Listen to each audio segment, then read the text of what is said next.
J'ai trouvé cette carte qui traînait dans une gare le jour, donc c'est parfait parce que c'est une carte du réseau de la Nouvelle-Aquitaine. Ça va me permettre de vous montrer un peu ce qui s'est passé dans la région en termes d'ouverture et de fermeture de lignes ces dernières années.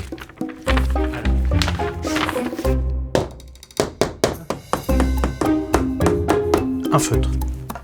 Alors donc on va commencer par les réouvertures. Donc on a la LGV Paris-Bordeaux qui passe par Poitiers, Angoulême, hop, qui a ouvert entre Tours et Bordeaux en 2017. Ensuite on a évidemment là au sud la petite ligne Pau-Canfranc qui a réouvert entre Oloron et Bedou là, hop, ici.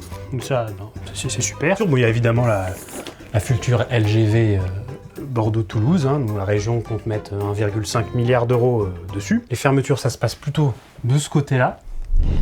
Donc Guéret-Felletin, hein, le 31 août 2025, ça c'est réglé.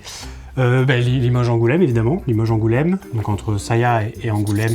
Ils ont mis des petits pointillés, hein, mais il n'y a plus de train depuis 2018, ici aussi. Saint-Thierry-Objat, donc entre Limoges-Brive via Saint-Thierry, là il n'y a plus de train, pareil, il y a des petits pointillés, mais là c'est tout juste s'il y a des transports à la demande, il n'y a plus grand-chose.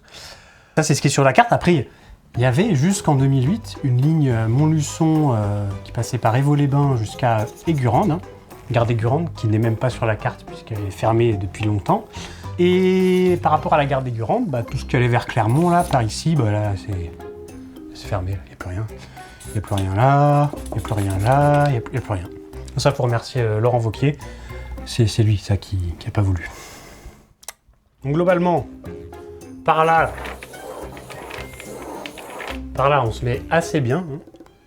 Par contre, ici, il y a quand même de quoi prendre un peu le seum. Hein. Et si vous voulez en savoir plus sur pourquoi ces lignes ont fermé et pourquoi il risque d'en avoir d'autres qui ferment, vous pouvez aller sur YouTube, il y a un décryptage complet sur le sujet.